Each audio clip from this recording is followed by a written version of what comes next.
purpose of our meeting this evening is to reinforce the rules of a proper surgical scrub. As a part of a teaching hospital, we are all responsible for guiding our students in proper aseptic technique prior to entering surgical suites for our patients' safety. According to AST.org, when properly performed, the surgical scrub reduces resident microbial population and therefore reduces the risk of SSI for our patients. So we're going to begin with the pre-wash. Hands and forearms must be washed with soap and water. While doing this, check to make sure that the skin is intact, and always keep your hands above your elbows. For the surgical scrub, I again referenced AST.org. You're going to begin at the fingertips and clean underneath each nail. You can dispose of this, and you begin your scrub with all four planes of the hand, all four planes of each finger, including the web of skin in between the fingers. Continue up the arm in sections, each with 4 planes. You can stop 2 inches above the elbow.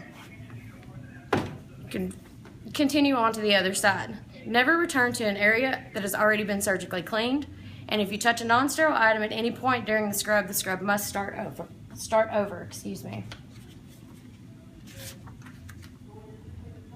There are 2 accepted methods. One is the timed method. You can use a clock on the wall to time yourself. According to Medscape.com, this should be no longer than 5 minutes and does not include the pre-wash or the rinse.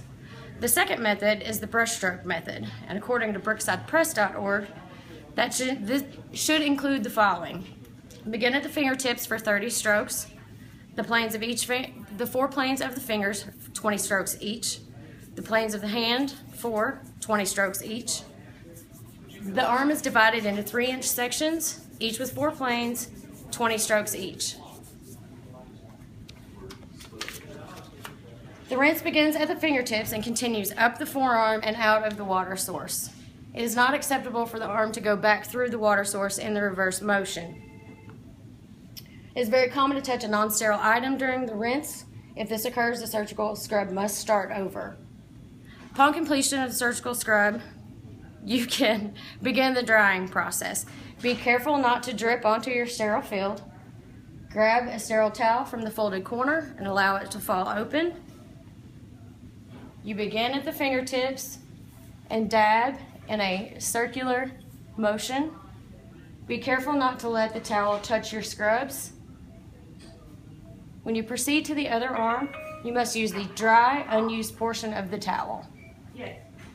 The best method for not allowing the towel to touch your scrubs that I've seen is to lean slightly forward with your chest out and your rear slightly out in the back. When you're finished, you can toss the towel into the trash. Sterile technique in regards to the surgical scrub is highly important to our patients' safety. As a teaching hospital, we have tech students, nursing students, medical students, and residents on a daily basis. The successful completion of the surgical scrub can mean the difference between a medical student's enrichment occurring from across the room or occurring at the sterile field. The information they acquire here will be taken to the many areas that they decide to eventually call home. It is our responsibility to recognize the proper rules of the surgical scrub in order to protect our patients as well as teach our students. Now, I've blatantly referenced AST.org, Medscape.com, and BrooksidePress.org. All of these sites have much of the same information that they share in reference to the surgical scrub. Please feel free to reference these sites if you feel like you ever need to brush up on your skills.